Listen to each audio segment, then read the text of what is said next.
क्या होगा, चार्ज की केस में जो इंटरेक्शन है वो अट्रैक्शन का होगा एज वेल एज रिपल्शन का होगा, लेकिन ग्रेविटेशन की केस में क्या होता है, सिर्फ अट्रैक्शन होता है, ठीक है। उसके बाद में चार्ज रेस्ट में है या फिर मोशन में, उसकी वैल्यू रिमेन्स अनचेंज, लेकिन मास को जब हम मोशन में सेट करते हैं तो क्या होता है, मास चेंज होता है। कितना बनता है, m naught upon root of 1 minus v by c का होल स्क्वायर। इस तरह से मास एंड चार्ज के बिटवीन का जो रिलेशन था वो डिस्कस करने के बाद थोड़ी सी हिस्ट्री दिखी थी। चार्ज के बारे में सबसे पहली इंफॉर्मेशन थैलेस ऑफ मिलेटस, एम्बरफोर, उसके बाद गिलबर्ट, देन फ्रैंकलिन। क्या ऑब्जर्वेशन थे, there are two types of charge, positive charge and negative charge. Like charge attract repel each other, unlike charge attract each other, ठीक है।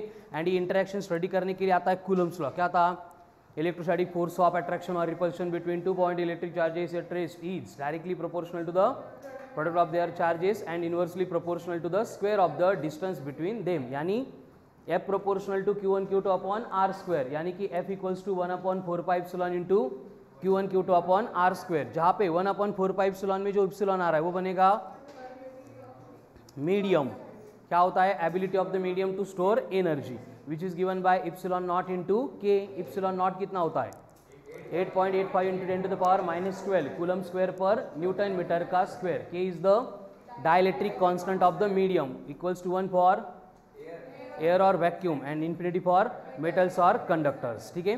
तो उसके अकॉर्डिंग हमने कूलम्स लॉ देखा, बेसिक चार्जेस के लिए अप्लाई किया, देन उसका सुपरपोजिशन का लॉ दिखा, वेक्टर फॉर्म दिखा। सुपरपोजिशन के लॉ में क्या था, जितने सारे फोर्सेस एक्ट होंगे उनकी वेक्टर सम करनी है। वेक्टर सम करने के लिए हमारे पास दो वेक्टर का रिजल्टेंट निकालने का एक ही फॉर्मूला है, R equals to root of P square plus Q square plus 2pq cos theta. वही केसेस फिर हमने लीनियर चार्ज प्लेस किए, या फिर ट्रायंगल के 3 वर्टेक्स के ऊपर चार्ज प्लेस किए, या फिर स्क्वायर के 4 वर्टेक्स के ऊपर चार्ज प्लेस किए, पेंटागन होगा, हेक्सागन होगा, तो क्या क्या केसेस होती है, इससे रिलेटेड हमने क्वेश्चन सॉल्व किए थे, ठीक है। आगे के पार्ट में हमने देखा था कि vector form of coulomb's law. Vector form में क्या करना है हमें, बस जो एफ वेक्टर था उसका जो फॉर्मूला है उसके साथ आर वेक्टर को, मतलब आर कैप को मल्टीप्लाई करना है। आर कैप मतलब कौन होता है, यूनिट वेक्टर, जिसका मैग्नीट्यूड 1 है, तो मल्टीप्लाई करने से कोई फर्क नहीं पड़ेगा, ठीक है। And which is given by, how to calculate R cap, R vector upon R. इसलिए कूलम्स लॉ अगर वेक्टर फॉर्म में लिखना है तो क्या बनेगा, 1/4 epsilon Q1 Q2 upon R का क्यूब इंटू आर वेक्टर। बस वहाँ पे F12 है तो R21 होगा, F21 है तो R12 होगा। लेकिन अगर data in terms of coordinates दिया जाता है तो उस केस में हमें क्या करना है, 12 के लिए 12, 21 के लिए 21। एंड कैसे कैलकुलेट करेंगे, 1/4 epsilon Q1 Q2 upon R1 upon R2 vector का मैग्नीट्यूड लेके उसके मैग्नीट्यूड का क्यूब करेंगे into R1 vector minus R2 vector. इस तरह से हमें क्या मिलता है, कूलम्स लॉ का वेक्टर फॉर्म मिलता है, ठीक है। देन कूलम्स लॉ खत्म करके फिर से हम चार्ज के ऊपर आए थे। फिर हमने देखा कि बेसिकली चार्ज के बारे में जब भी डिस्कस होगा तो वहाँ पे इलेक्ट्रॉन की इन्वॉल्वमेंट होती है। फिर से अगेन डिफाइन किया था, Q इक्वल्स टू एन इको, N is number of electrons, E is charge on electron, then SI unit of charge is coulomb, ठीक है। देन सीजीएस में देखेंगे तो ESU आता है, कौन है, stat coulomb, and 1 coulomb equal to power 9। And उसके बाद में आता है 1/10 टाइम्स ऑफ एप कूलम, कौन से सिस्टम में, EMU सिस्टम में। उसके बाद में हमने देखा कि बॉडी को जब भी हम चार्ज करते तो ड्यूरिंग प्रोसेस ऑफ चार्जिंग क्या होता है, इलेक्ट्रॉन एक बॉडी से दूसरे बॉडी के ऊपर ट्रांसफर होते हैं। जिस बॉडी ने इलेक्ट्रॉन को लूज किया पॉजिटिवली चार्ज, जिस बॉडी ने इलेक्ट्रॉन को गेन किया, इसलिए निगेटिवली चार्ज बॉडी का मास ज़्यादा रहेगा किसके कंपैरिजन में। उसके बाद प्रोसेस और मेथड्स ऑफ चार्जिंग हमने देखी थी, पहले चार्जिंग बाय फ्रिक्शन, रब करेंगे, दूसरा चार्जिंग बाय कंडक्शन, एंड तीसरा चार्जिंग बाय इंडक्शन। ये 3 इंपॉर्टेंट प्रोसेस। इसके साथ में photo electric emission, thermo ionic emission या फिर फील्ड इमिशन, इससे भी हम क्या कर सकते हैं, बॉडी की चार्जिंग कर सकते हैं। स्टार करके आता है इंडक्शन का प्रोसेस, जिसमें बॉडी के ऊपर का नेट चार्ज कितना होता है, 0 होता है। बाकी सारी प्रोसेस में एक्चुअल में इलेक्ट्रॉन की ट्रांसफर होती है, बट इंडक्शन में इलेक्ट्रॉन क्या होते हैं, बस एक बॉडी के एक रीजन से दूसरे रीजन पे ट्रैवल करते हैं। मतलब net charge on the surface of body always remains constant, मतलब 0 ही रहेगा, ठीक है। उसके बाद हमने चार्ज की प्रॉपर्टीज देखी थी, क्या क्या था, charge is additive in nature, मतलब जैसे हम नंबर्स को ऐड करते हैं वैसे ऐड कर सकते हैं। उसके बाद चार्ज इज कंजर्वेशन होता है चार्ज का, मतलब neither be created nor be but can be transferred from one part of the system to another part of the system. And last one quantization of charge, जो explain करता है Q equals to N into e वाला part, ठीक है। तो तो इतनी सारी बातें कूलम्स लॉ एंड चार्ज से रिलेटेड डिस्कस करके ढेर सारे क्वेश्चन सॉल्व करने के बाद कल के लेक्चर में उसके आगे की कंसेप्ट का हमने इंट्रोडक्शन किया था, दैट वाज इलेक्ट्रिक फील्ड। हरी, क्या थी इलेक्ट्रिक फील्ड बेटा? इलेक्ट्रिक फील्ड स्पेस था, कहाँ पे? अराउंड द चार्ज, जिसमें क्या होता है? Any other charge will experience force of attraction और रिपल्शन, उसको हमने बोला था इलेक्ट्रिक फील्ड। अब इस इलेक्ट्रिक फील्ड में क्या होता है? पहले तो आती है टाइप्स ऑफ इलेक्ट्रिक फील्ड। कौन सी होती है? Number 1 uniform electric field, number 2 non uniform electric field, number 3 radial electric field. ठीक है, उसके बाद में हमने देखा था कि ये इलेक्ट्रिक फील्ड की खुद की स्ट्रेंथ होती है। कौन सी? दूसरे चार्ज के ऊपर फोर्स एक्सर्ट करने की, उसको हमने बोला था इलेक्ट्रिक फील्ड इंटेंसिटी। फिर उसको डिफाइन करने के लिए हमने पहले स्टेटमेंट लिखा, it's a vector quantity which gives the strength of electric field at a given point, and define किया था as force per unit charge denoted by E, given by E equals to F by Q। उसका ऐसा unit बनेगा Newton पर coulomb. And simplified फॉर्मूले, एक 1/4 epsilon into Q upon R square, and दूसरा star mark करके लिखा था E equals to V upon D। V upon D में V का मतलब, D का मतलब डिस्टेंस, एंड इससे हमें और एक यूनिट मिलता है दैट इज वोल्ट पर मीटर। ठीक है, तो ये इलेक्ट्रिक फील्ड इंटेंसिटी के फॉर्मूले हमने इंट्रोड्यूस किए थे। उससे रिलेटेड कुछ आगे के पॉइंट्स भी डिस्कस किए थे, जैसे कि अगर हमें चार्ज रिलेटेड कोई भी फोर्स कैलकुलेट करना है एंड वहाँ पे सिस्टम के दो चार्जेस के बारे में इंफॉर्मेशन नहीं है, तो हम क्या करते हैं? इस फोर्स को, कौन सा? E equals to F by Q है, तो F बनेगा Q इंटू E। इस Q इंटू E को जो रिक्वायर्ड फोर्स होगा उसके साथ इक्वेट करते हैं। जैसे हमने कल मैकेनिक्स के साथ एग्जाम्पल देखा था कि अगर हमें चार्ज से रिलेटेड जो भी मोशन है उसमें चार्ज का एक्सेलरेशन, चार्ज की वेलोसिटी, चार्ज का मोमेंटम, चार्ज की काइनेटिक एनर्जी, चार्ज का डिस्प्लेसमेंट, ये सारी बातें कैलकुलेट करनी है, तो हमें क्या करना पड़ेगा? Q इंटू E को इक्वेट करना पड़ेगा विद M इंटू A के साथ। न्यूटन्स लॉ का जो फोर्स था F इक्वल्स टू ma, उसके साथ इक्वेट करना पड़ेगा। Then you will get acceleration. कितना आता है एक्सेलरेशन? QE by M। कितना आता है? QE बाय M, जहाँ पे Q का मतलब चार्ज, E का मतलब इलेक्ट्रिक फील्ड इंटेंसिटी, M का मतलब मास। किसका मास? चार्ज का मास। तो एक बार एक्सेलरेशन आ गया, इसके ऊपर से हम मैकेनिक्स की जो भी रिक्वायर्ड क्वांटिटी कैलकुलेट कर सकते हैं। जैसे आगे हमें वेलोसिटी चाहिए, काइनेमेटिकल इक्वेशन यूज करेंगे, v equal to U plus at। लेकिन चार्ज अगर पहले रेस्ट में दिया होगा तो u 0 बनेगा, v इक्वल्स टू बनेगा at। एक मतलब कौन था? QE बाय m, यानी वेलोसिटी बन गई QE by m into t। Velocity आ गई, उसके ऊपर से मोमेंटम चाहिए, तो क्या करेंगे?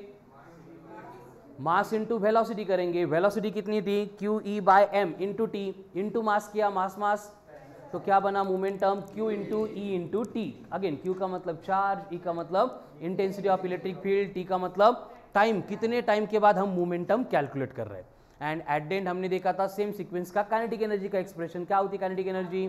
Half of m v square, तो v का स्क्वायर करेंगे, उसको m से मल्टीप्लाई करेंगे, तो फाइनल एक्सप्रेशन मिला था Q square E square t square upon 2m। Q square E square t square upon 2m, Q square E square t square upon 2m। ठीक है, तो चार्ज के मोशन से रिलेटेड एक्सट्रीमली इंपॉर्टेंट फॉर्मूलेज है। H1 stand up. बोलो, velocity of the charge.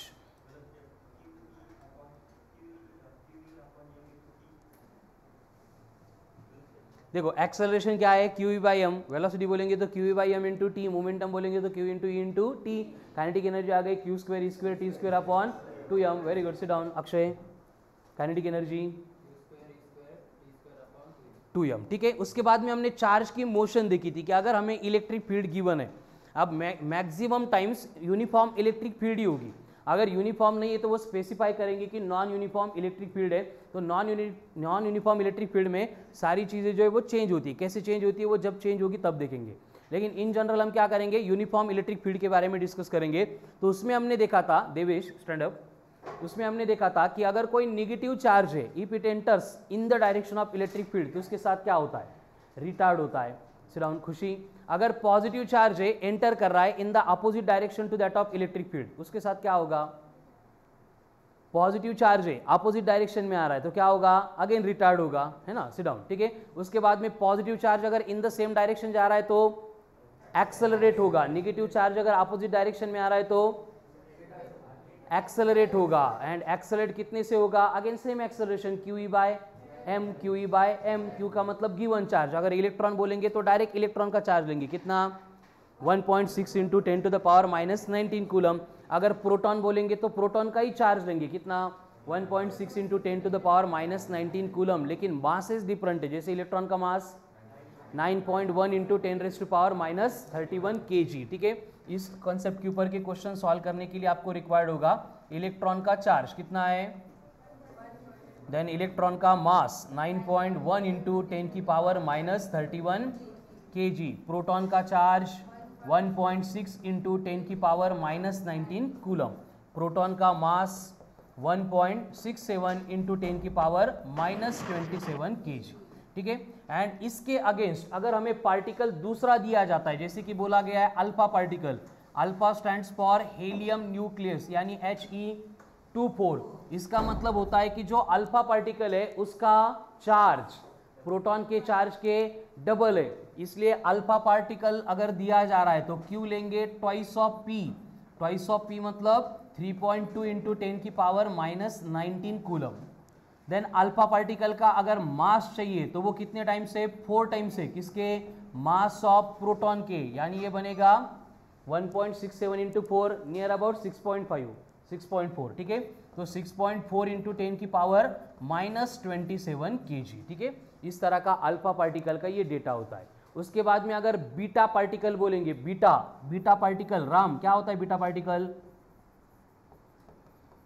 शुरुडे क्या होता है बीटा पार्टिकल, सांगतोय का शुरुडे आला का बीटा पार्टिकल, नाही साक्षी, हां ट्रिटियम ड्यूटेरॉन, जर तुम बाहेर आहे, बीटा पार्टिकल कितने लोगों ने सुना है, पहिले देखा है, ऐकलंय पण माहीत नाही आहे, असं कसं होतं बरं, ऐकल्यानंतर पूर्ण माहिती घ्यायची ना, ऐकतो सोडून देतो असं कसं करता तुम्ही देवेश, रेडिओ ॲक्टिव्ह आहे बीटा पार्टिकल, रेडिओ ॲक्टिव्ह आहे असं नाही बेटा, रेडिओ ॲक्टिव्हिटीच्या प्रोसेसमध्ये बीटा पार्टिकल इमिट होतो, स्ट्रक्चर ऑफ एटम में रेडियो एक्टिविटी हो गई, तो वहाँ पे बीटा पार्टिकल नहीं पढ़ा तो क्या पढ़ा, क्योंकि रेडियो एक्टिविटी में सबसे इंपॉर्टेंट कन्फ्यूजिंग कुछ है तो वो बीटा पार्टिकल है। देखो क्या होता है, रेडियो एक्टिविटी एक प्रोसेस है, हम फिजिक्स के लास्ट टॉपिक में पढ़ने वाले हैं, केमिस्ट्री का फर्स्ट टॉपिक था वही। ठीक है, क्या होता है रेडियो एक्टिविटी में, spontaneous emission of certain radiations from nucleus of N unstable element, मतलब न्यूक्लियस की कंडीशन क्या होती है, न्यूक्लियस में कौन है, प्रोटॉन्स है, उसके साथ न्यूट्रॉन है, प्रोटॉन एक दूसरे को क्या करते हैं, रिपेल करते हैं, लेकिन वहां पे हमने पहले डिस्कस किया था कि वहां पे जो स्ट्रॉन्ग न्यूक्लियर फोर्स है वो न्यूक्लियॉन्स को बाइंड करके रखता है, पकड़ के रखता है, इसलिए क्या होता है प्रोटॉन का रिपल्शन होने के बाद भी सारे न्यूक्लियॉन्स न्यूक्लियस के अंदर रहते हैं, लेकिन जैसे जैसे एटॉमिक नंबर बढ़ता जाता है, एटॉमिक नंबर मतलब तन्विषा, एटॉमिक नंबर, अरे atomic number, Indrayani atomic number बेटा काय असतो, सुप्रिया एटॉमिक नंबर, खुशी प्लाझ्मा मध्ये पाणी किती असतं, किती % असतं, राम एटॉमिक नंबर मतलब क्या होता है बेटा, अरे नहीं ना, तुझ्याकडून प्रिसाइज आंसर एक्सपेक्टेड बेटा। Pranita number of protons, atomic number मतलब क्या होता है, नंबर ऑफ प्रोटॉन्स, नाही मला दुसरा ऐकायला अरेंजमेंट वगैरे काहीतरी, ते पिरियॉडिक टेबलमध्ये त्या सिक्वेन्सनी घेतो, that is different law, different condition, मोस्टलीने सांगितलं होतं ना मॉडर्न पिरियॉडिक टेबल, तो मोस्टली का लॉ कहाँ से आ गया, असं वाटतं आपल्याला एटॉमिक नंबर के अकॉर्डिंग एडजस्टमेंट है, but according to atomic number नहीं है। ठीक है, उसके लिए डिफरेंट लॉ है, वो भी हम स्टडी करेंगे बाद में। ठीक है, और ये माहीत पाहिजे ना, हे 9th ला होतं, atomic number, mass number, chemical formula, कौन ऊपर होगा कौन नीचे होगा, तन्विषा माहीत नव्हतं असं नव्हतं, माहिती होतं पण सांगायचं काय हेच कळालं नाही, बरोबर है ना। एटॉमिक नंबर मतलब क्या होता है, नंबर ऑफ प्रोटॉन्स, तो जैसे जैसे एटॉमिक नंबर बढ़ेगा वैसे वैसे प्रोटॉन के नंबर बढ़ेंगे, समझ में आ रहा है। तो क्या होता है, एक पर्टिकुलर लिमिट के बाद में इतने सारे प्रोटॉन्स को बाइंड करके रखने के लिए न्यूक्लियस से वो अनेबल हो जाता है, एंड उसके बाद में क्या होता है, उससे संभलते नहीं है सारे प्रोटॉन, समझ में आ रहा है ना। एंड उसके बाद में जो एलिमेंट्स आते हैं वो एक्टिनाइड्स में आते हैं, एक्टिनाइड्स लैंथेनाइड्स है ना, कहाँ से शुरू होता है एक्टिनाइड्स, कहाँ से शुरू होता है एक्टिनाइड्स, 57 से एक्टिनाइड्स शुरू होता है, एक्टिनाइड्स 57 से शुरू नहीं होने चाहिए, होता असेल तर चांगली गोष्ट है, ठीक है।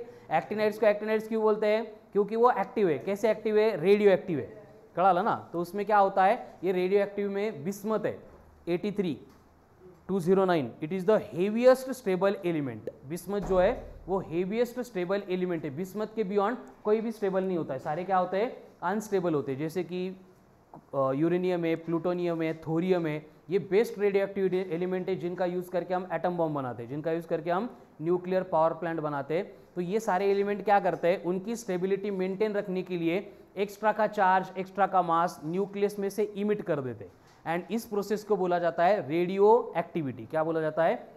तो इस रेडियो एक्टिविटी में 3 टाइप के पार्टिकल इमिट होते हैं, अल्फा, बीटा, गामा, जिसमें से अल्फा पार्टिकल मतलब हीलियम न्यूक्लियस He24, काल चांगलं बोललो तर आज लगेच लेट। He24 इसमें क्या है कि प्रोटॉन के डबल चार्ज एंड प्रोटॉन के 4 टाइम्स मास, मतलब जब अल्फा पार्टिकल इमिट होता है तो एटॉमिक नंबर डिक्रीजेस बाय 2, जब अल्फा पार्टिकल इमिट होता है तो मास नंबर डिक्रीजेस बाय 4। समझ में आ रहा है? तो वहां पे एक कंफ्यूजिंग पार्टिकल आता है बीटा पार्टिकल। तो क्या होता है बीटा पार्टिकल? क्योंकि क्वेश्चन में अगर कभी दे दिया बीटा पार्टिकल, उसका चार्ज नहीं देंगे, है ना। काल कोणतरी मला वाटतं प्रतीकने क्वेश्चन विचारला होता, व्हाट इज बीटा पार्टिकल म्हणून नहीं मालूम। बीटा पार्टिकल मतलब क्या होता है? देखो, बीटा पार्टिकल मतलब होता है पॉजिट्रॉन और इलेक्ट्रॉन। बीटा पार्टिकल मतलब कौन है? पॉजिट्रॉन और electron emitted bye nucleus, emitted bye nucleus. Beta particle मतलब कौन है? पॉजिट्रॉन और इलेक्ट्रॉन। कौन इमिट कर रहा है? न्यूक्लियस। अब यहाँ पे देखो, इलेक्ट्रॉन सबको मालूम है, बट पॉजिट्रॉन मतलब क्या है? कितने लोगों का आइडिया है? ये सुना आहे पहिले, माहीत नसले तर चालेल, पण ऐकलंय पॉजिट्रॉन? बरं, ऐकलं पण आहे आणि माहीत पण आहे what is mean by positron. असं नका करू बाळा, जे ऐकलं ना ते आपल्याला माहीत झालं पाहिजे प्रत्येक सब्जेक्टमध्ये, कळालं ना। फक्त ऐकून त्याचा उपयोग काय? काय भजन कीर्तन ऐकतोय का आपण? स्वप्नील सांग बेटा, पॉजिट्रॉन जसा इलेक्ट्रॉन निगेटिव्हली चार्ज असतो तसा पॉजिट्रॉन पॉझिटिव्हली चार्ज असतो, मग त्याला प्रोटॉन का नाही म्हणत आपण? तसाच इमिट होतो म्हणून। हे बघा, इलेक्ट्रॉनचा चार्ज किती आहे? 1.6 × 10⁻⁻19। प्रोटॉन का चार्ज कितना है? 1.6 × 10⁻⁻19। एक निगेटिव्ह, दूसरा पॉझिटिव्ह आहे। स्वप्नीलला म्हणायचे पॉजिट्रॉन का चार्ज उतना ही है बट पॉझिटिव्ह, मग त्याला प्रोटॉन का नाही म्हटलो? प्रोटॉन असतोच ना बेटा, आत्ता सांगितलं ना, ॲटॉमिक नंबर मतलब number of protons, and proton हमेशा नसतो न्यूक्लियसमध्ये। इथं काय लिहिलंय मी? वाच, पॉजिट्रॉन और इलेक्ट्रॉन इमिटेड बाय न्यूक्लियस। हे चुकीचं आहे का? मग हे लिहून घ्या आणि सर्च करून मग नंतर आर्ग्यू करा, डिस्कस करायचं सोबत, असं कसं होऊ शकतं? इलेक्ट्रॉन होता है क्या न्यूक्लियस में? कौन सा एटॉमिक मॉडल आ गया जिसमें इलेक्ट्रॉन न्यूक्लियस में होता है क्या? तरी पण मी लिहिलं, बोर्डवर लिहिलं, लाईव्ह लेक्चरमध्ये लिहिलं, ठीक आहे। इज पॉजिट्रॉन और इलेक्ट्रॉन इमिटेड बाय न्यूक्लियस। हा गोळ काय समजावून घ्यायचा प्रयत्न करा, त्याचा बराचसा फायदा आपल्या फिजिक्सच्या लास्टच्या 2 ते 3 टॉपिकमध्ये होणार आहे, कळालं ना। या रिलेटेड डिस्कशन करायचं है। एट द मोमेंट बस इतना याद रखो, ये जो पॉजिट्रॉन है, ये जो पॉजिट्रॉन है, इसको बोला जाता है एंटी पार्टिकल ऑफ इलेक्ट्रॉन। क्या होता है ये? Anti particle of electron. अब एंटी पार्टिकल ऑफ इलेक्ट्रॉन मतलब क्या? ऐसा पार्टिकल जिसकी प्रॉपर्टीज इलेक्ट्रॉन से अलग है। इलेक्ट्रॉन से अलग मतलब क्या होगा? इसका चार्ज रहेगा प्लस 1.6 × 10⁻⁻19 कूलम, लेकिन जो इसका मास है बीटा पार्टिकल का वो सेम होगा एज दैट ऑफ इलेक्ट्रॉन। मतलब है वो इलेक्ट्रॉन ही, लेकिन उसका जो चार्ज है वो अपोजिट पोलरिटी का है, इसलिए हमने बोला है कि ये एंटी पार्टिकल हो गया। क्या हो गया? Anti particle, discovered in 1929 by Carl Anderson, ठीक है। Anti particle of electron that is positron. ये दोनों भी कौन इमिट करता है? न्यूक्लियस इमिट करता है। मतलब अगर इलेक्ट्रिक फील्ड में चार्ज का डिस्कशन चल रहा है, क्वेश्चन में अगर आपको अल्फा पार्टिकल दिया तो वहां पे प्रिंट करके नहीं देंगे इसका चार्ज कितना है, इसका मास कितना है। उसके लिए आपको याद रखना पड़ेगा alpha particle it's helium nucleus, जिसका चार्ज कितना है? Double as that of proton, and mass कितना है? 4 times as that of proton. ये वैल्यू पुट करनी पड़ेगी, ठीक है। बीटा पार्टिकल बोलेंगे तो क्या होगा? इलेक्ट्रॉन का ही चार्ज लेंगे, इलेक्ट्रॉन का ही मास लेंगे, उसमें कोई डिफरेंस नहीं आएगा, ठीक है। एंड और एक रेडिएशन इमिट होता है in case of radio activity, alpha हो गया, बीटा हो गया, उसके बाद में ग्यामा। ग्यामा, ग्यामा मतलब कौन सा पार्टिकल है? पॉझिटिव्ह है निगेटिव्ह है? ग्यामा ऐकलंय, सगळ्यांनीच ऐकलाय ग्यामा, बरोबर। क्या होता है ग्यामा में राम? क्या है ग्यामा मतलब? पॉझिटिव्ह का negative Sakshi? Positively charge. Gamma radiations क्या होते? पॉझिटिव्हली चार्ज होते. असं नसतं. अल्फा पार्टिकल पॉजिटिव हो गया, हंसू नका तुम्ही, तेवढं पण नहीं सांगितलं. ठीक है. बीटा पार्टिकल इधर पॉजिटिव और निगेटिव होता है. गैमा जो है वो पार्टिकल ही नहीं है. गैमा कौन है? रेडिएशन है. गैमा कौन है? रेडिएशन है, मतलब सरल सरल लाइट है. कौन है? लाइट है. मतलब कौन है? इलेक्ट्रोमैग्नेटिक वेव है. लेकिन इसकी जो एनर्जी होती है ये हाईएस्ट होती है. मतलब जब हम इलेक्ट्रोमैग्नेटिक वेव का स्पेक्ट्रम देखते हैं ना, तो उसमें पहले आता है विजिबल स्पेक्ट्रम, जिसमें 7 colours, violet, indigo, blue, green, orange, red. इसमें वायलेट की वेवलेंथ सबसे लीस्ट 3500 एंगस्ट्रॉम, रेड की वेवलेंथ हाईएस्ट 7500 एंगस्ट्रॉम. इससे कम वेवलेंथ होती है यूवी की. यूवी मतलब अल्ट्रा वायलेट. उससे कम वेवलेंथ होती है एक्सरे की. एंड एक्सरे से भी कम वेवलेंथ होती है गॅमा रेडिएशन्स की. काय म्हटली तू? Gamma radiation. आयन काय? अरे इन्फ्रारेड पलीकडे आले, रेडच्या बियॉन्ड इन्फ्रा. मतलब इन्फ्रारेड की वेवलेंथ रेड से ज़्यादा होती है. उसके बाद में माइक्रोवेव, उसके बाद में रेडियो. ठीक है. तो ये जो गैमा रेडिएशंस होते हैं इनकी एनर्जी सबसे हाई होती है, हाईएस्ट होती है. मतलब जो आपने एटम बॉम्ब के बारे में सुना होगा, एटम बॉम्ब के एक्सप्लोजन से जितना नुकसान नहीं होता है उससे ज़्यादा ये नुकसान हंड्रेड्स ऑफ ईयर्स तक कौन करता है? गॅमा रेडिएशंस करता है. ठीक है. जो न्यूक्लियर पॉवर प्लांट होता है उसको लोग अपोज करते. देखो एक कोकणामध्ये चालू असतं, काहीतरी प्रोजेक्ट आला, 2-1 वर्ष झाले की लोक आंदोलन करतात, रिजेक्ट करतात. गव्हर्नमेंट परत नवीन GR काढतं, स्कीम काढतं की परत प्रोजेक्ट होणार, परत लोक आंदोलन करतात, परत तो पोस्टपोन्ड होतो. उसका रीज़न कौन है? यही है, गॅमा रेडिएशंस. समझ में आ रहा है ना? न्यूक्लियर पावर प्लांट में क्या होता है? रेडियो एक्टिविटी, मतलब अल्फा बीटा गैमा, इनके रेडिएशंस, मतलब इनका इमिशन होता है. अल्फा बीटा का कुछ प्रॉब्लम नहीं है, चार्जेस है, लेकिन ये गैमा रेडिएशंस बहुत डेंजर होता है. ये डायरेक्ट हमारे बॉडी के ऊपर इंसिडेंट हो गया तो कहाँ पे अटैक करता है? DNA, जेनेटिक सिस्टम जो होती है उसको बदल के रख देता है. समझ में आ रहा है ना? इसलिए ये गैमा रेडिएशन जहाँ पे वहाँ पे सारे डिफेक्टिव पीस होते हैं. इसके बेस्ट एग्जांपल, बेस्ट मतलब इसके एग्जांपल है हिरोशिमा, नागासाकी, एंड उसके बाद में पाकिस्तान का बलूचिस्तान पार्ट है. ठीक है. वहाँ पे भी क्या होता, उन्होंने न्यूक्लियर टेस्ट तो की, लेकिन कोई भी वहाँ पे जो प्रिकॉशंस लेने थे वो नहीं लिए थे. इसलिए बलूचिस्तान में भी हिरोशिमा एंड नागासाकी से ज़्यादा डिफेक्टिव पीसेस है. डिफेक्टिव्ह पीस म्हणजे कळतं ना, काहीतरी प्रॉब्लेम आहे. कळालं ना? सगळ्यांमध्ये प्रॉब्लेम आहे, माणसामध्ये असं नाही. जे काही प्लांट्स असतील, ॲनिमल्स असतील, ह्युमन बिंग असेल, सबका वो DNA, जेनेटिक्स जो कुछ भी आहे, म्हणजे जे आपल्या बॉडीच्या स्ट्रक्चरला रिस्पॉन्सिबल असतं, काय असतं मला माहीत नाही. ठीक है. उसको ही चेंज कर देते. कौन?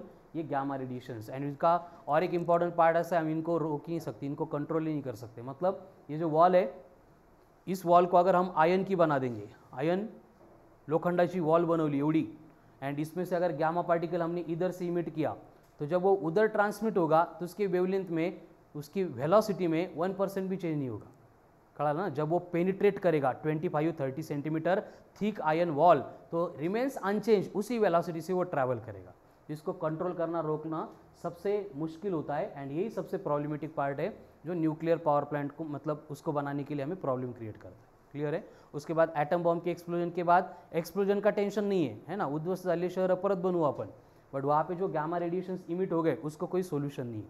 2012 में जब आप छोटे थे, आपने न्यूज़ में पढ़ा होगा, फुकुशिमा जापानीज सिटी है, वहाँ पे अर्थक्वेक आया था. अर्थक्वेक की वजह से क्या हुआ था? न्यूक्लियर पावर प्लांट है वहाँ पे जो डिस्ट्रक्ट हो गए थे. तो वो डिस्ट्रक्शन के बाद में न्यूक्लियर पावर प्लांट आला, डिस्ट्रक्शन झालं, अर्थक्वेक आला, काही फरक पड़त नव्हता. पूरा वर्ल्ड टेंशन में था कि वहाँ से जो गैमा रेडिएशन अगर निकल गए तो वो सी शोर पे था, समुद्राच्या किनारी होता पावर प्लांट. तो सारे गैमा रेडिएशंस कहाँ पे जाएंगे? पानी में जाएंगे. पानी में कौन होते हैं?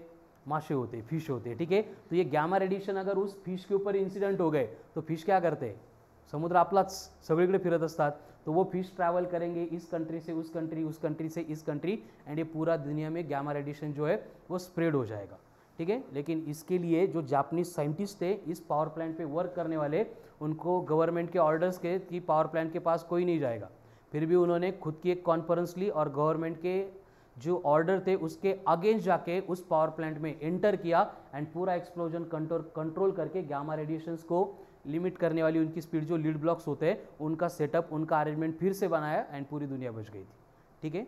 ये 2012 में हुआ था, फुकुशिमा. छोड़ून दिया. ठीक है. तो अल्फा पार्टिकल क्या, बीटा पार्टिकल क्या, गैमा रेडिएशंस क्या, क्लियर है? क्योंकि इलेक्ट्रिक फील्ड से रिलेटेड क्वेश्चन आएंगे तो आपको हर बार चार्ज नहीं बोलेंगे, पहले बोलेंगे कि प्रोटॉन के साथ इस तरह की इलेक्ट्रिक फील्ड रिक्वायर्ड थी, तब वो बैलेंस हो रहा था। तो अल्फा पार्टिकल को कितनी फील्ड रिक्वायर्ड होगी उसको बैलेंस करने के लिए? तो हमें क्या करना है, प्रोटॉन की जगह पे अल्फा पार्टिकल लेके आएंगे तो मास को 4 टाइम्स लेके आना है एंड चार्ज को डबल लेके आना है। तो बोलो फिर प्रोटॉन को बैलेंस करने के लिए ई इतनी फील्ड रिक्वायर्ड थी, तो उसी पॉइंट पे अल्फा पार्टिकल को बैलेंस करना है तो कितनी इलेक्ट्रिक फील्ड रिक्वायर्ड होगी? फॉर्मूला क्या है, इलेक्ट्रिक फील्ड कितनी रिक्वायर्ड होगी, mg equals to q e करना पड़ेगा, यानी E इक्वल्स टू बनेगा mg बाय क्यू। तो mg by q equals to e था प्रोटॉन के लिए। जब अल्फा पार्टिकल लेंगे तो क्या होगा, m बनेगा 4m, q बनेगा 2q, 4/2 मतलब 2, यानी इलेक्ट्रिक फील्ड कैसी लगेगी, डबल लगेगी। ठीक है, तो इस तरह के क्वेश्चन सॉल्व करने के लिए ये इन्फॉर्मेशन काम में आएगी। चलो आगे। तो लास्ट लेक्चर में हमने ये पार्ट देखा था कि अगर कोई भी मैकेनिक्स रिलेटेड, मतलब वेलोसिटी, एक्सेलरेशन या फिर मोमेंटम या फिर काइनेटिक एनर्जी, इस तरह का डेटा हमें कैलकुलेट करना है रिलेटेड टू इलेक्ट्रिक फील्ड, तो हमें क्या करना है, बस simply Q equals to M A करना है। यहाँ से एक्सेलरेशन आ गया, बाकी सारे टर्म्स हम कैलकुलेट कर सकते हैं। उसके बाद में अगर कोई पार्टिकल नीचे गिर रहा था उसको बैलेंस करना है तो क्या करेंगे हम, Q equals to M G करेंगे। ठीक है, आई थिंक इतने पॉइंट डिस्कस हुए थे, और कुछ डिस्कस किया था नहीं। और उससे रिलेटेड कल आपको बोला था कुछ शॉर्ट एग्जाम्पल है, कहाँ तक, 52 तक, उसको सॉल्व करने के लिए बोला था। ठीक है, कितने लोगों ने अटेम्प्ट किए, एटलीस्ट सॉल्व हुए नहीं हुए that is different part, but attempt किए थे, वेरी गुड एवरीवन। असं नाही शक्य, सगळे एवढे अभ्यास लागले, बर अटेम्प्ट किए और सॉल्व भी हो गए, समझ में भी आ गए। चलो जो नहीं समझ में आए होंगे उसको हम देखते हैं। ठीक है, कहाँ से शुरू हो रहे हैं, 45, क्या है 45 में, डाउट है 45 में, 46 में नाही, लाईट आहे का, लाईटला चार्ज आएगा, मास आएगा नाही, गॅमा पार्टिकल म्हणजे लाईटच आहे पण ज्याची एनर्जी खूप जास्त आहे। जसं व्हायोलेट आणि रेड यांच्यामध्ये जास्त एनर्जी कोणाकडे आहे, रेड का असं वाटतं आपल्याला, पण इथंच गोळ आहे सगळा, एनर्जेटिक कौन है, व्हायोलेट है, रेड की एनर्जी कम है, समझ में आ रहा ना। वैसे गैमा की एनर्जी ज़्यादा होती, बस वो लाइट ही है डायरेक्ट, इलेक्ट्रोमैग्नेटिक वेव का स्पेक्ट्रम। 45 नहीं, 46, 47, ते ग्रॅव्हिटेशनमध्ये आपण एक फॉर्म्युला ग्रॅव्हिटेशनल वेट देखे थे, kgf mgf, याद है क्या, 1 kgf equals to 9.8 newton, very good, and 1 mgf मतलब mg वेट। तो mg वेट में क्या होता है, मिलीग्राम वेट, मिली का 10 to the power -3, ग्राम का 10 की पावर +10, एंड वेट जो दिया है उससे मल्टीप्लाई करना है। थांब हळूहळू काय,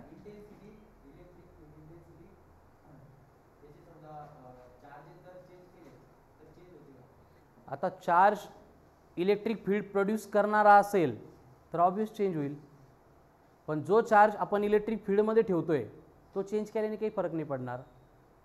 पण ही कंडिशन कधी ॲप्लिकेबल है, जो चार्ज हम प्लेस कर रहे हैं वो टेस्ट चार्ज है, तो नहीं तो अपन ठेवला है 10 कूलम जो इलेक्ट्रिक फील्ड प्रोड्यूस कर रहे हैं, एंड उसके इलेक्ट्रिक फील्ड में मैं रख रहा हूँ 20 कूलम, तो वो तो इलेक्ट्रिक फील्ड को चेंज करेगा, दोनों अपोज करेगी ना।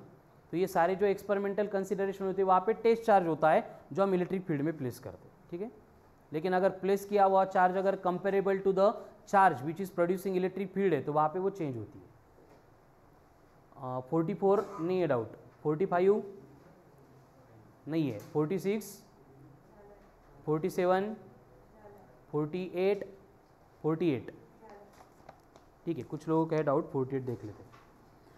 48, अब 48 में क्या बोला है कि पॉजिटिवली चार्ज पेंडुलम है। अब पेंडुलम एसएचएम याद करो, क्या होता है पेंडुलम में, इस तरह का एक रिजिड सपोर्ट होता है, एक स्ट्रिंग होती है, उसको हम एक बॉब कनेक्ट करते हैं, एक साइड में खींच लिया, फिर ये क्या करता है, इस पाथ के अलॉन्ग अपनी मोशन परफॉर्म करता है, और उसका पीरियोडिक टाइम का फॉर्मूला होता है T equals to 2π√L/g।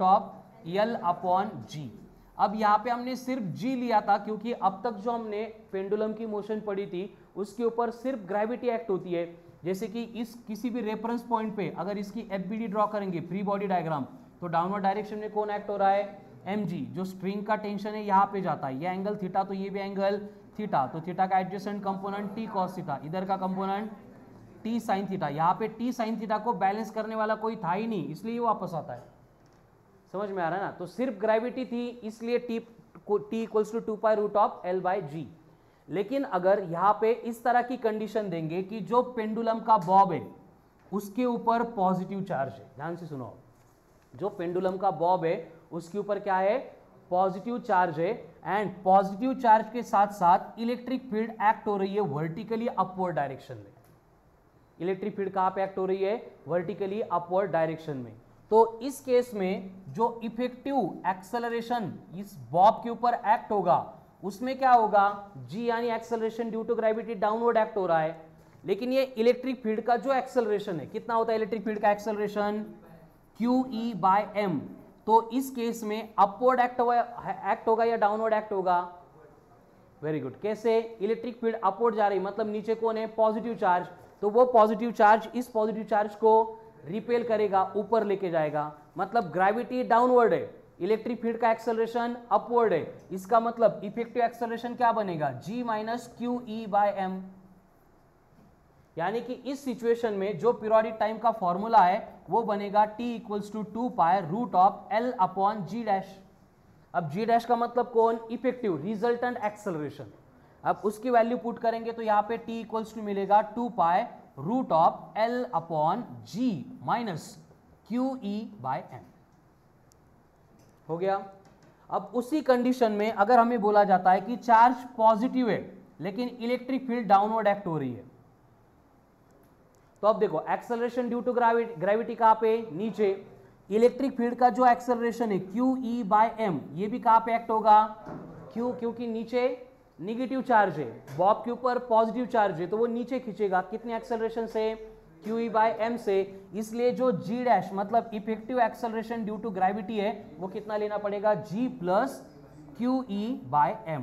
And इसके अगेंस्ट फिर से T = क्या बनेगा, 2π√L/G', यानी कि T = 2π√L/G + QE/m। क्लियर है।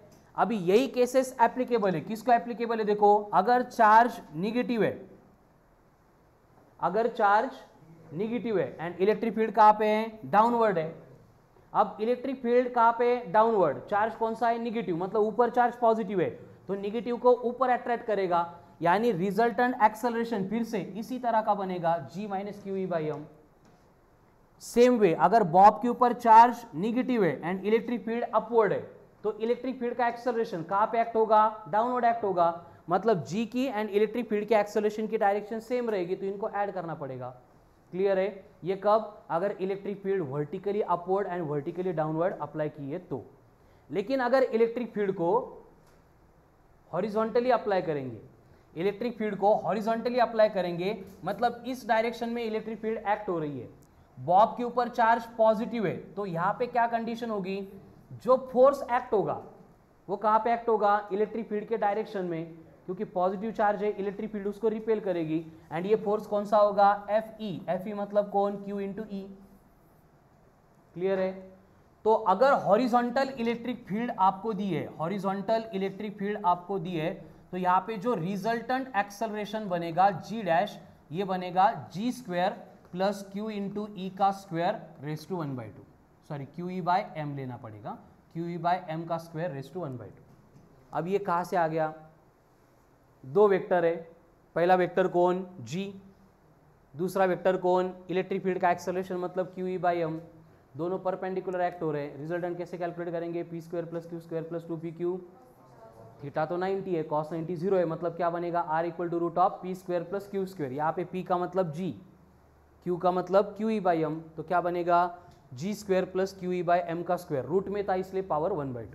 एंड पीरियोडिक टाइम के लिए फॉर्मूला क्या बनेगा, T = 2π√L upon G² + QE/m इसका होल स्क्वेअर ⁻²⁻²।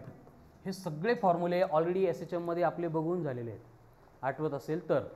कार आहे, हॉरिझॉन्टली जा रही है, लिफ्ट है, अपवर्ड जा रही है, लिफ्ट है, डाउनवर्ड जा रही है, आठवतं का, बरं ठीक है। साक्षी, लिफ्ट मूविंग अपवर्ड है तो वेरी गुड, G+ है, लिफ्ट मूविंग डाउनवर्ड है, एंड अगर ट्रक है, कार है, ट्रेन है, हॉरिझॉन्टली जा रही विथ एक्सेलरेशन A, √G² + तेच फॉर्म्युले, फक्त A रिप्लेस्ड बाय QE/m है। क्लियर।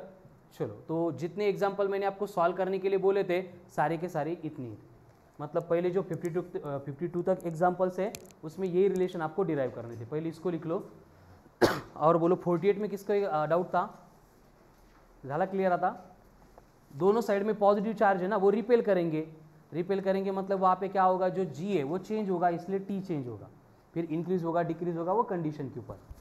आगे 49 में किसको डाउट था, 49 नो वन, 50 51 का वक्त ऐसा 51 में डाउट था। 51 में यही देखो, ये लास्ट वाली केस है 51 की, लक्ष्य हॉरिजॉन्टल QE एंड वर्टिकल कोण G, इनका रिजल्टेंट लिया बस। एग्जाम्पल सॉल्व करते टाइम आपको एक चीज़ ध्यान में आई होगी कि जो सारे क्वेश्चन सॉल्व कर रहे हैं उसकी कंडीशन वही है जो कूलम्स लॉ के एग्जाम्पल्स में थी, स्ट्रिंग उसको बॉब कनेक्ट किया, इलेक्ट्रिक फील्ड अप्लाई कर दी, उसी से रिलेटेड एग्जाम्पल है, मतलब अभी वही रिपीटेशन होने वाला है। इसलिए जिन्होंने कूलम्स लॉ रिलेटेड एग्जाम्पल अच्छे से सॉल्व किए थे इनको आगे प्रॉब्लम ही नहीं होगा।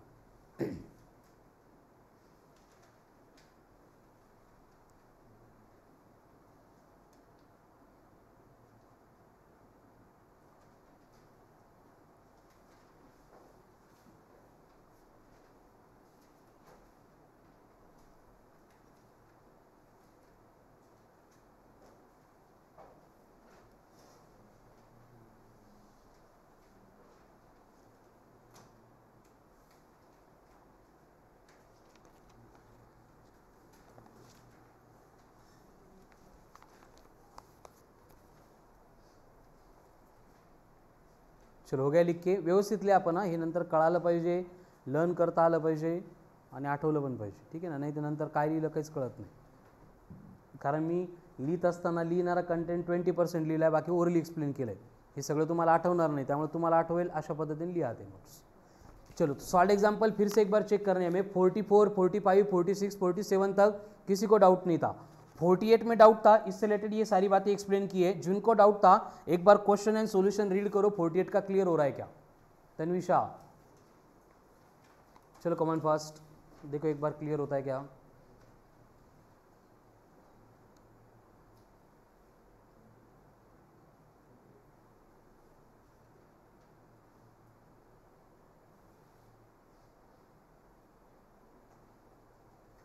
क्लियर। 49 में भी सेम कंडीशन है, देखो क्या दिया है 49 में, वही है QE/mg, बस वहाँ पे वैल्यू पुट करके हमें एंगल निकालना था, ये इक्वेशन तो याद है ना, कूलम्स लॉ में हमने क्वेश्चन सॉल्व किया था, वही क्वेश्चन है 49 में, देखो क्या था याद है कि कूलम्स लॉ में स्ट्रिंग की कंडीशन लास्ट क्लास में देखी थी, ये हो गया लिख के,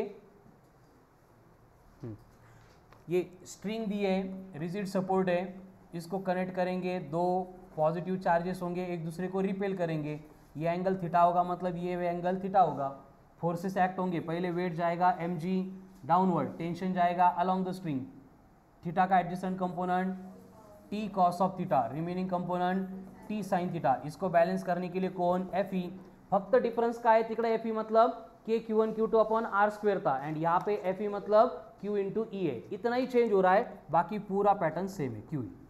उसके बाद हमने क्या किया था, t sin थीटा को Fe से इक्वेट किया था, तो t sin theta equals to बनेगा QE, उसके बाद में t cos theta equals to बनेगा mg, रेशियो लेंगे तो tan थीटा इक्वल्स टू क्या बना, q into E upon mg, इनकी वैल्यू गिवन है, वो पुट करके आप आंसर कैलकुलेट कर सकते हो, ठीक है। तो ये कौन सा था 49, श्रवण क्लियर है, किसी को डाउट नहीं है 49 में, लक्ष्य क्लियर है का, हाँ चलो आगे क्वेश्चन नंबर 50 को देखें एक बार, हो गया क्लियर। 50 में भी सिमिलर कंडीशन गिवन है, देखो जी इफेक्टिव लेना है, बस वहाँ पे इन एडिशन क्या दिया, लिफ्ट भी दी है, तो लिफ्ट अगर अपवर्ड जा रही है तो जी प्लस है, इलेक्ट्रिक फील्ड के अभी जो रूल्स लिखे थे उसके अकॉर्डिंग प्लस लेना है माइनस लेना है। 50 को किस में डाउट था, नो वन, ओके 51 समझ में आ गया, अभी एक बार पढ़ो क्लियर हो रहा है क्या, नहीं क्लियर हो रहा है तो मैं सॉल्व करके देता हूँ, काम सोडवले सगळे।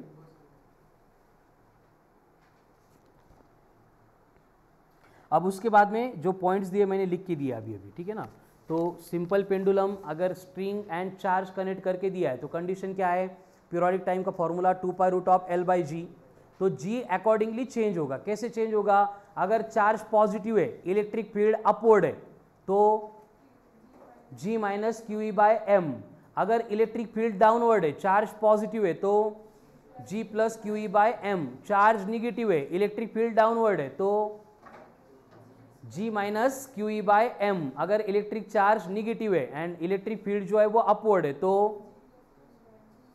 G plus Q E by M. Negative and upward मतलब वो नीचे अट्रैक्ट होगा, ठीक है। एंड इलेक्ट्रिक फील्ड अगर हॉरिजॉन्टल है तो root of g square plus Q E by m का स्क्वायर, या फिर g square plus Q E by m का स्क्वायर रेज टू 1/2, ठीक है। इस तरह से हम इफेक्टिव जो पीरियोडिक टाइम है वो कैलकुलेट कर सकते हैं। हो गया क्लियर? चलो अब उसके बाद में नेक्स्ट पॉइंट लिखना है। Next point, vector form of electric field intensity. Vector form of electric field intensity. अब जैसे कूलम्स लॉ का वेक्टर फॉर्म था वही इलेक्ट्रिक फील्ड का वेक्टर फॉर्म होगा। क्या होगा? E is equals to, formula क्या होता है 1/4 pi epsilon into Q upon are square. ये इलेक्ट्रिक फील्ड का फॉर्मूला है। अगर मुझे इसको वेक्टर फॉर्म में कन्वर्ट करना है तो E के ऊपर हमें एरो ड्रॉ करना पड़ेगा, हो गया E वेक्टर। लेकिन अगर LHS में वेक्टर क्वांटिटी आ गई, RHS को वेक्टर बनाना है तो वहां पे आर कैप रिक्वायर्ड होगा, तो ये बन गया vector form of electric field. E vector equals to 1/4 pi epsilon into Q upon are square into R cap. मतलब सिर्फ जो डिस्टेंस है उसका पोजीशन वेक्टर, उसका यूनिट वेक्टर अगर उससे मल्टीप्लाई कर देंगे तो वेक्टर फॉर्म में कन्वर्ट होता है। बट आर कैप का मतलब क्या होता है? R vector upon mod of R, मतलब मैग्नीट्यूड ऑफ आर। इससे अगर मल्टीप्लाई करेंगे तो ई वेक्टर क्या बनेगा 1/4 pi epsilon into Q upon are square into r, मतलब आर का क्यूब इंटू आर वेक्टर। ये बन गया वेक्टर फॉर्म।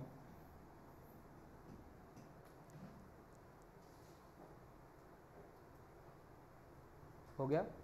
एंड इसके अगेंस्ट अगर हमें data in terms of coordinates दिया जाता है, जैसे कि फॉर एग्जांपल यहाँ पे बोला है कि ये एक्स एक्सिस है, यहाँ पे ये वाई एक्सिस है, ये हो गया उसका ओरिजिन। पहले बोला कि एक पॉइंट है, जैसे कि पॉइंट है P, इसके ऊपर पॉइंट लेते हैं ए के ऊपर हमने क्या किया है, एक चार्ज प्लेस किया है। कौन सा चार्ज है? Q। एंड इसके सराउंडिंग में हमें दूसरा पॉइंट दिया है B, एंड B के ऊपर हमें क्या करनी है, इलेक्ट्रिक फील्ड फाइंड करनी है। तो अगर बात वेक्टर फॉर्म की चल रही है तो हम कंसीडर करेंगे कि RA वेक्टर ये क्या बनेगा, पोजीशन वेक्टर। किसका? चार्ज के पोजीशन का, मतलब पॉइंट A का। उसी के सिमिलर मुझे अगर B का पोजीशन वेक्टर चाहिए तो ये बनेगा RB वेक्टर। तो इन दोनों के बिटवीन का जो डिस्प्लेसमेंट है, डिस्टेंस है, उसको हम कैसे कैलकुलेट करते हैं? R vector equals to RA vector minus RB vector, RA vector minus RB vector, या फिर RB vector minus RA vector, ठीक है। तो हम डायरेक्शन कहाँ से कहाँ तक कंसिडर कर रहे हैं उसके ऊपर डिपेंड करता है इन जनरल पोजीशन वेक्टर। तो वही अगर इलेक्ट्रिक फील्ड में अप्लाई करना है तो E वेक्टर इक्वल्स टू क्या बनेगा 1/4 पाई इप्सिलॉन, ये तो एज इट इज है, Q एज इट इज है, फक्त यहाँ पे आर क्यूब ले रहे थे। अभी हम क्या करेंगे, RA किंवा RB, ठीक है, RA माइनस या फिर RB माइनस RA वेक्टर, इसका मैग्नीट्यूड लेंगे, उसका लेना पड़ेगा क्यूब, इंटू कौन होगा RB vector minus RA vector, ठीक है।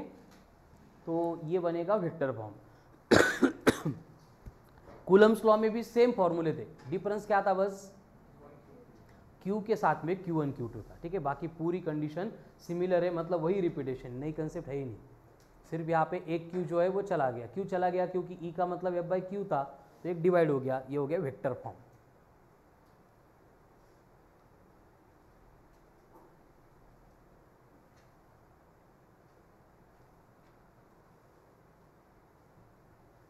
ये इन जनरल, ठीक है, RB माइनस RA लिया नीचे तो RB माइनस RA लिया, डिपेंड करता है कहाँ से कहाँ तक जा रहे हैं। इलेक्ट्रिक फील्ड तो हम क्या होता है जनरली A से लेके B तक जा रहे हैं, इसलिए RB माइनस RA लेते हैं।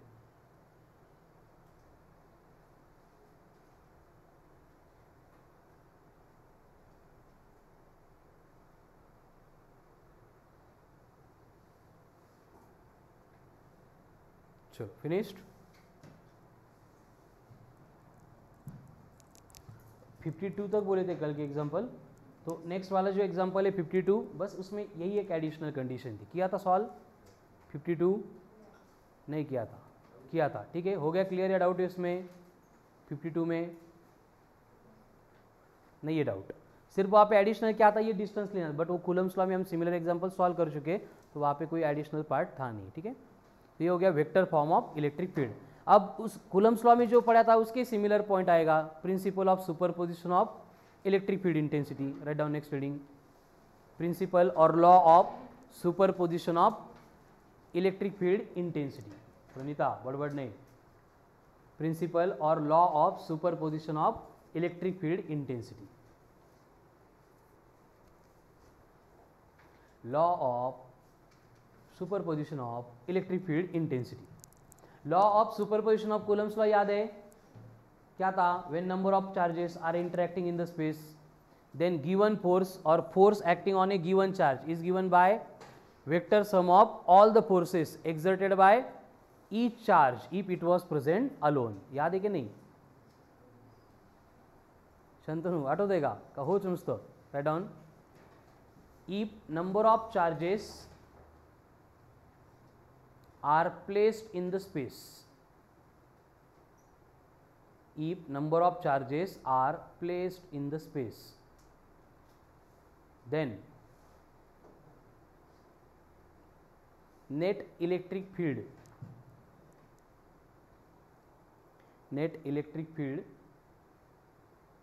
at a given point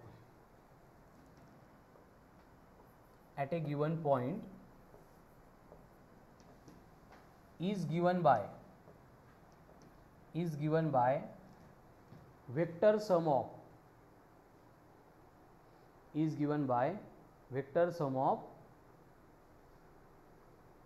individual electric field,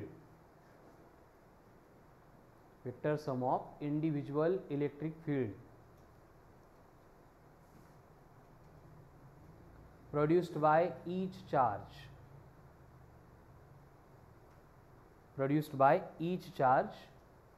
if it was present alone। यानी कि देखो अब तक हमने देखा कि अगर स्पेस में एक चार्ज प्लेस किया है एंड उसकी वजह से इलेक्ट्रिक फील्ड चाहिए तो हम क्या करते हैं 1/4πε × Q/r² करते हैं, बट अरेंजमेंट इस तरह से यहाँ पे Q1 है, यहाँ पे Q2 है, यहाँ पे Q3 है, मतलब मोर देन 2 चार्जेस स्पेस में प्लेस किए एंड एक पॉइंट के ऊपर वो कितनी इलेक्ट्रिक फील्ड प्रोड्यूस करेंगे वो हमें कैलकुलेट करना है। तो जैसे कूलम्स लॉ में हम करते थे, क्या करते थे, पहले इन दोनों का फोर्स कैलकुलेट करते थे F1, बाद में इन दोनों का फोर्स F2, बाद में इन दोनों का फोर्स F3, फिर F1 एंड F2 का रिजल्टेंट निकालते थे, कैसे, R = √p² + q² + 2pq cos of theta. वही रिपीटेशन होगा।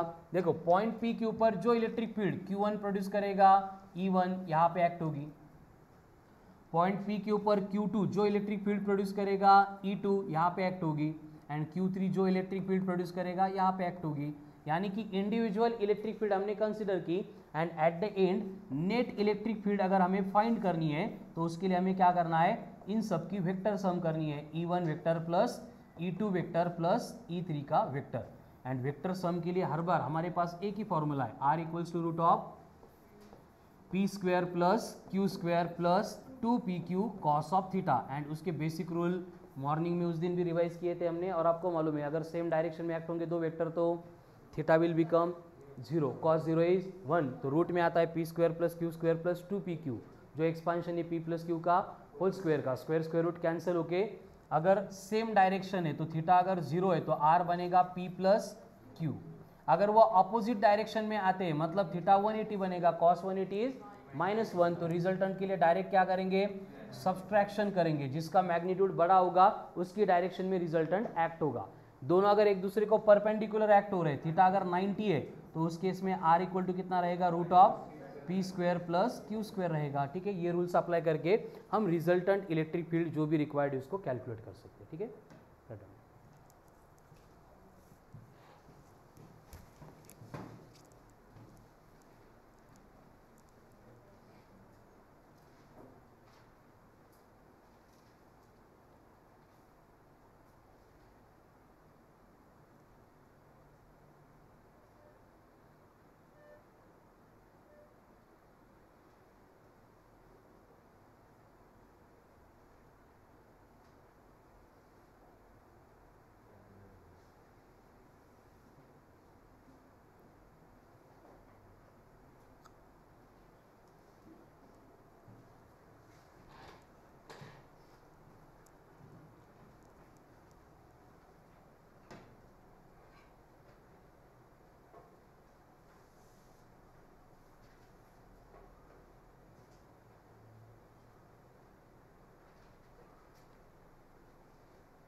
चलो नेक्स्ट, हो गया क्लियर। अब इसके एप्लीकेशन जैसे कूलम्स लॉ में वेरियस केसेस में हमने अप्लाई किया था वैसे अप्लाई करेंगे वन बाय वन। तो आपको बोला है कि सपोज दो चार्जेस है, एक प्लस क्यू चार्ज है, दूसरा भी प्लस क्यू चार्ज है, और हमें बोला है कि इनके बिटवीन एक पॉइंट आएगा P, जहाँ पे net value of electric field जो है वो 0 बनती है। तो उस पॉइंट P का पहला वाला चार्ज जो हमने A के ऊपर प्लेस किया था वहाँ से डिस्टेंस कितना होगा ये हमें कैलकुलेट करना है। ठीक है, क्वेश्चन क्या है अगेन मैं रिपीट करता हूँ। Two charges each of magnitude Q positively charge है, placed at point A and B as shown in the given diagram. If their separation is r, then find the point P or distance of P from charge at A where intensity of electric field will be 0. अब पहली condition आएगी कि intensity 0 क्यों होगी, क्योंकि intensity is a vector quantity. हमें मालूम है कि अगर ये पॉजिटिव चार्ज है तो इसकी इंटेंसिटी यहाँ पे एक्ट होगी, दैट विल बी E1, इसकी इंटेंसिटी यहाँ पे एक्ट होगी, that will be E2। Clear है, मतलब ये दोनों इंटेंसिटीज अपोजिट डायरेक्शन में एक्ट होने वाली है, लेकिन अगर किसी पॉइंट पे उनका मैग्नीट्यूड अगर इक्वल हो गया तो इसका मतलब नेट इंटेंसिटी इस पॉइंट के ऊपर कितनी बनेगी, 0 बनेगी, यानी कि E1 बनेगा equals to E2। Bhagat stand up. How to calculate electric field intensity at a point due to charge. Charge दिलाय एंड इंटेंसिटी कैलकुलेट करायची। सुप्रिया,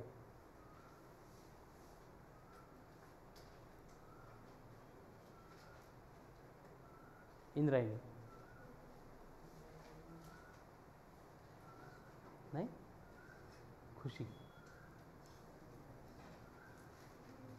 अरे इलेक्ट्रिक फील्ड इंटेन्सिटी काढायची आपल्याला, त्यासाठी फॉर्म्युला कुठला आहे हा क्वेश्चन आहे माझा। फोर्स दिलाच नाही क्वेश्चन मध्ये, फोर्स दिलाय का साक्षी? यप बरोबर है, फॉर्मूला क्या है इंटेंसिटी का, F/Q, बट क्वेश्चन में कहीं पे फोर्स दिया है क्या, तो कैसे F/Q यूज करेंगे? राम,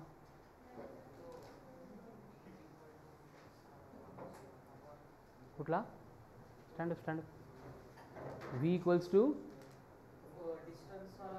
नहीं ना, V कुठे दिला आपल्याला, V पण नाही दिला बेटा। नाही डिस्टन्स साठी येईल तो फॉर्म्युला नंतर बघू, पहिला क्वेश्चन काय आपला स्टेप बाय स्टेप आपल्याला इंटेंसिटी फाइंड करायची। चार्ज दिलाय अँड गिवन पॉइंटचं डिस्टन्स दिलाय।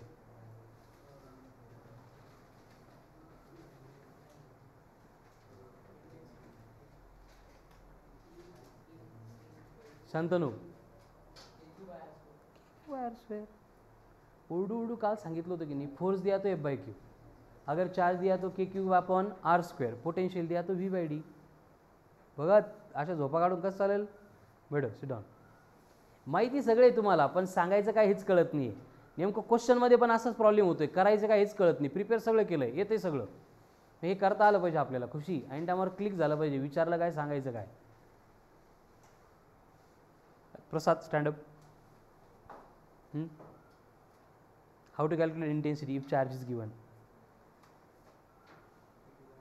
हाँ PQ/R², म्हणजे असं करतो बाबा, आता आन्सर सांगितलं ते पण तू लक्ष देऊन ऐकलं नाही। KQ/R², sit down. क्या होता है फॉर्मूला, KQ/R²। अब यहाँ पे देखो पहला चार्ज भी Q है, दूसरा चार्ज भी Q है, लेकिन यहाँ पे डिस्टेंस हमें अननोन है। पहले चार्ज से डिस्टेंस कितना है x, तो ये बनेगा K × Q/x² इक्वल टू, यहाँ पे दूसरा चार्ज भी Q है तो ये बनेगा KQ। डिस्टेंस मालूम नहीं है तो ये डिस्टेंस को कंपल्सरी R-x लेते हैं, याला जर तुम्ही y घेतलं तर आंसर देणार नाही तुमचं। तो यहाँ पे क्या बनेगा, ये R-x का होल स्क्वायर, KQ कट, दोनों साइड में रेसिप्रोकल लेके अगर रूट लेंगे तो क्या बचा, x equals to R+R-x, -x इधर आया +x, मतलब 2x equals to R, x equals to कितना आ रहा है R/2, मतलब मिड पॉइंट पे जो है net value of intensity will become 0। कड़ा लो, चलो राइट डाउन।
हो गया। चलो नेक्स्ट केस में पहला चार्ज ले लो 4 टाइम्स ऑफ Q एंड दूसरा चार्ज लेना है Q। सेम क्वेश्चन है, डिस्टेंस फाइंड करना है। एक साइड में कौन है 4Q,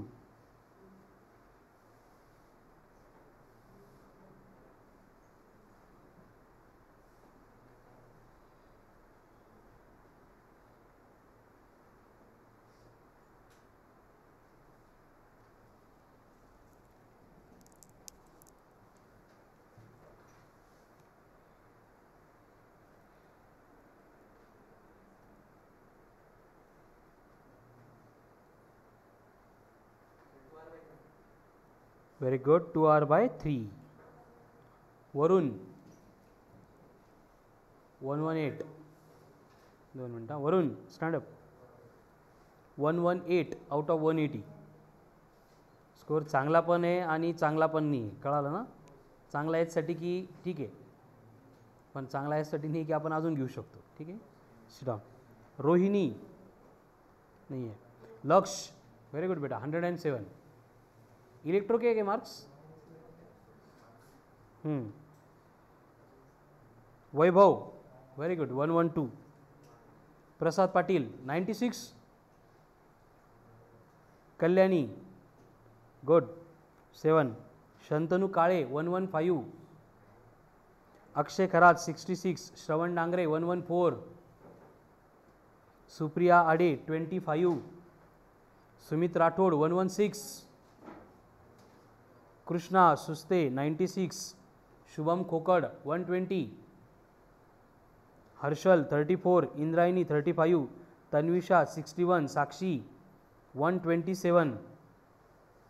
तेजस 99। यश 83। हर्षवर्धन 104। स्नेहल 40। सनी 115। अजिंक्य 101।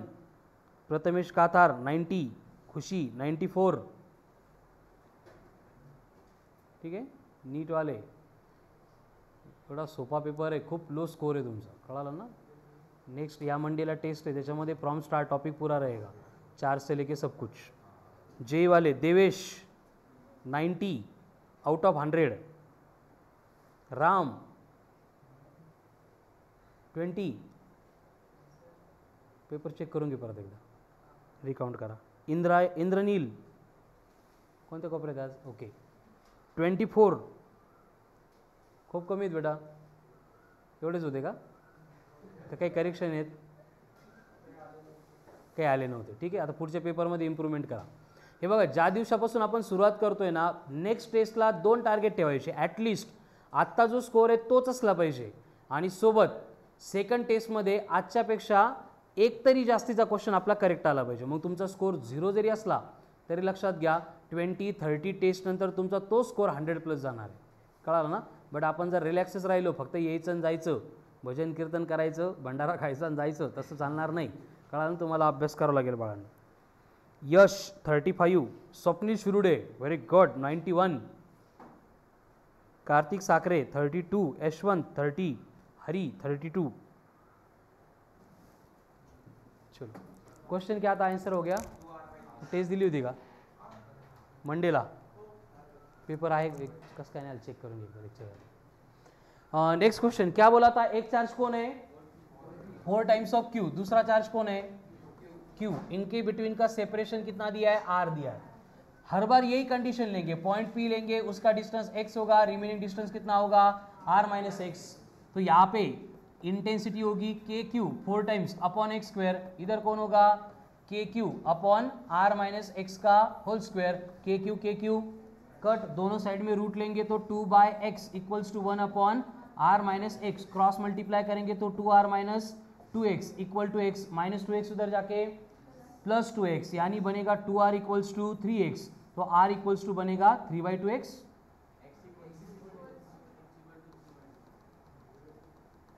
x फाइंड करना है ना हमें, ओके। तो ये x, तो क्या बनेगा 2R = 3x, यानी x = 2/3 ऑफ R। इस पॉइंट पे क्या होगा? नेट इंटेंसिटी विल बिकम 0, ठीक है। इसको शॉर्टकट फॉर्मूला भी है जो राम बोल रहा था, लेकिन क्या है ना, इतने सारे फॉर्मूले हमें लर्न नहीं करने, हमें प्रोसेस याद रखनी। फॉर्मूला एक ही प्रिपेयर करेंगे और उसको अप्लाई करेंगे, ठीक है। ये same condition root of Q1 upon root of Q1 plus root of Q2 into R से करेंगे तो भी होता आहे, बट एक कन्फ्युजिंग फॉर्म्युले आहेत, शेवटपर्यंत एवढे लक्षात राहत नाही, त्याच्यामुळे मी इंट्रोड्यूस नाही करत आहे, ठीक आहे। जो खरंच गरजेचे आहे आणि आठवायला सोपे आहेत ते मी सांगतो तुम्हाला, अदरवाइज ये प्रोसेस अप्लाई करनी डायरेक्ट। क्लियर है अब?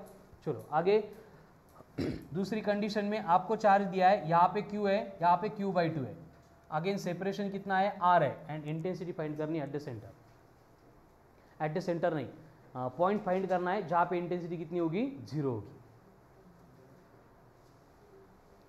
बट यहाँ पे मैंने एक छोटा सा चेंज करके दिया है,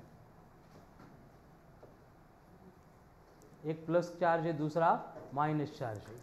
क्वेश्चन सॉल्व करने से पहले क्या चेंज होगा वो उसके बारे में डिस्कस करो। दोनों चार्ज पॉजिटिव थे तब क्या होगा, एक पॉजिटिव है दूसरा निगेटिव है तब क्या होगा, सब कुछ सेम रहेगा या कुछ चेंज होगा, अट्रैक्ट भी होगा। देखो कंडीशन क्या है, अगर दोनों चार्जेस की पोलैरिटी अनलाइक है मतलब अपोजिट है, तो उस केस में चार्ज के बिटवीन कोई भी पॉइंट हम डिस्कस करेंगे तो उस पॉइंट के ऊपर इंटेंसिटी कभी जीरो नहीं होगी। समझ में आ रहा है ना? जैसे कि मैं यहाँ पे एक रैंडम पॉइंट लेता हूँ 1 वाला, तो यहाँ पे Q की इंटेंसिटी इधर एक्ट हो रही है, माइनस Q/2 की भी इधर एक्ट हो रही है, मतलब हर बार ये इंटेंसिटी ऐड होने वाली है। अगर ऐड ही होगी तो वो एक दूसरे को कैंसिल करने का कोई पार्ट ही नहीं आएगा, मतलब दो चार्जेस के बिटवीन कोई भी पॉइंट नहीं होगा जहाँ पे इंटेंसिटी जीरो होगी। तो हमें इंटेंसिटी जीरो वाला पॉइंट मिलेगा कि नहीं, फिर मिलेगा ही नहीं, फिर मिलेगा कि नहीं मिलेगा, हमें ढूंढना पड़ेगा, फाइंड करना पड़ेगा कहाँ पे, बियॉन्ड द चार्जेस। अगर मैं इस चार्ज के सराउंडिंग में यहाँ पे एक पॉइंट लेता हूँ कोई भी P, तो ये P के ऊपर क्या होगा, ये पॉजिटिव चार्ज की इंटेंसिटी E1 इधर जाएगी एंड माइनस Q/2 की अपोजिट डायरेक्शन में आ गई। अगर इन दोनों का मैग्नीट्यूड इक्वल हो गया तो पॉइंट P के ऊपर इंटेंसिटी क्या होगी, जीरो होगी। या फिर इस साइड भी हम फाइंड करेंगे तो क्या होगा, यहाँ पे एक दूसरा पॉइंट लेते हैं, वहाँ पे P लिया था, ये Q लेते हैं, तो ये Q के ऊपर ये प्लस Q की इंटेंसिटी इधर जा रही है मतलब E1, लेकिन माइनस Q/2 की इंटेंसिटी इधर आ रही है E2, यानी यहाँ पे अगर मैग्नीट्यूड इक्वल कर दिया, डायरेक्शन अपोजिट एक दूसरे को कैंसिल कर देंगे। यानी कि अगर दोनों चार्ज की पोलैरिटी सेम है तो एक ही पॉइंट आता है जहाँ पे इंटेंसिटी जीरो होगी, लेकिन दोनों की पोलैरिटी डिफरेंट है, देयर आर 2 पॉइंट्स जहाँ पे net intensity will become, process जो है फाइंड करने की वो सेम रहेगी, उसमें कोई डिफरेंस नहीं आएगा। हम कंसिडर करेंगे कि पॉइंट P का इस चार्ज से Q/2 से डिस्टेंस कितना है, x है, तो फॉर्मूला क्या होगा, देखो E1 इक्वल टू E2 कर रहे हैं, E1 क्या बनेगा अब, KQ अपॉन किसका स्क्वायर, R प्लस एक्स का स्क्वायर। ये Q से पॉइंट P का डिस्टेंस लेना पड़ेगा ना, तो यहां तक R था, R के बाद कितना है x, तो क्या बना R प्लस एक्स का होल स्क्वायर इक्वल्स टू ये क्या बनेगा, K into Q/2 divided by x का स्क्वायर, तो KQ कट, दोनों साइड में रूट लेंगे, 1 upon R plus X equals to क्या बनेगा, 1 अपॉन √2 टाइम्स ऑफ x। ये तो सिमिलर है। नाउ दोनों साइड में अगर रेसिप्रोकल लेंगे तो क्या होगा, R plus X equals to √2 times of x। हमें फाइंड क्या करना है, x, तो R इक्वल्स टू कितना बनेगा, x इन ब्रैकेट √2 माइनस 1, यानी x इक्वल्स टू क्या बनेगा, R upon 0.41, and R upon 0.41 मतलब ये ग्रेटर देन R आ रहा है, ग्रेटर देन R क्यों आ रहा है, समझ में आ रहा है, क्यों आ रहा है, बाहर है म्हणून, ठीक है ना। तो इस तरह से बस ये दो चेंज आते हैं अगर चार्जेस लाईक आहे अँड अनलाईक आहे, तो कळलं ना, हे डोकं उघडं ठेवून ही बघायचं। जर पॉइंट अपन मध्ये घेतला, डिस्टेंस अगर x and R minus x लिया तो आपके आंसर ही नहीं आएंगे, समझ में आ रहा है ना। तो जब दोनों के चार्जेस लाइक है तो एक डिस्टेंस x होता है तो दूसरा R माइनस एक्स होता है, लेकिन दोनों के चार्जेस अगर अनलाइक है तो एक डिस्टेंस x लेंगे तो दूसरा R प्लस एक्स होगा, R प्लस एक्स होगा। एंड यही फॉर्मूला फिर इस कंडीशन के लिए अप्लाई करेंगे तो डिनोमिनेटर में जो प्लस है वो ओनली क्या होता है, माइनस से रिप्लेस होता है, √Q1 upon √Q1 minus √Q2 into R। तो प्रिपेअर नाही करायचा, ज्यांना करायचं असेल ते करू शकता, त्यात काही रॉंग नाही, चुकीचं नाही आहे, बट मला असं वाटतं एवढे सगळे पार्ट केल्यापेक्षा फॉर्म्युला एकच आणि तो अप्लाई करण्याची डिफरंट कंडिशन लर्न करा, कारण कि प्रत्येक एग्जाम्पल, सॉल्ड एग्जाम्पल जो दिया है मॉड्यूल में वो हर एक नया फॉर्मूला है, इतने सारे तो लर्न नहीं होंगे, इससे अच्छा प्रोसेस रिमेंबर करो।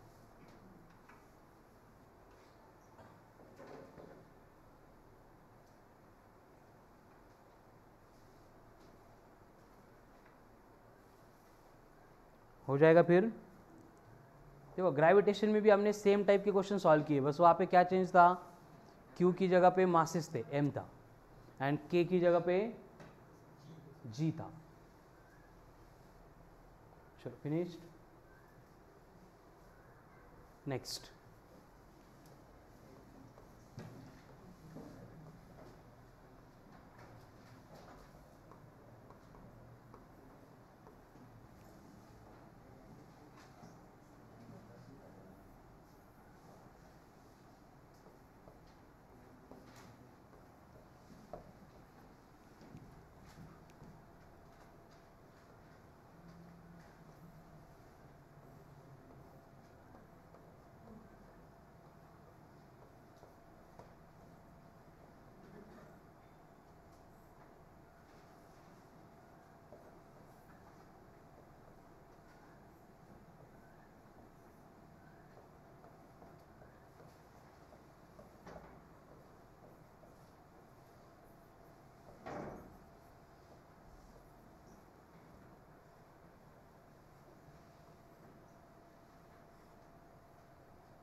Right down next reading.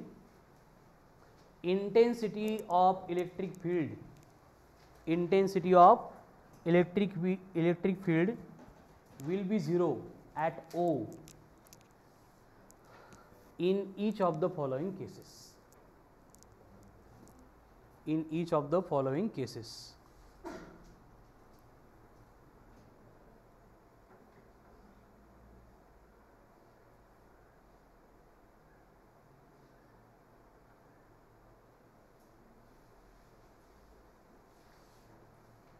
मतलब सारे जो डायग्राम शो किए है उसमें जितने भी पॉइंट्स ओ है वहाँ पे इंटेंसिटी क्या होती है, जीरो होती है।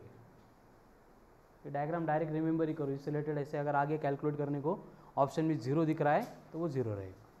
ठीक है, मॉड्यूल दे 1 मिनट हमेशा।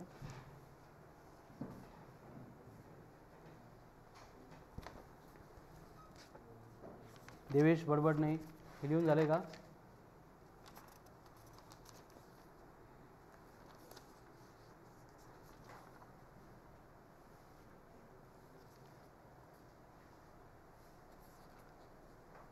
हम्म, 52 तक हो गए थे कल, है ना।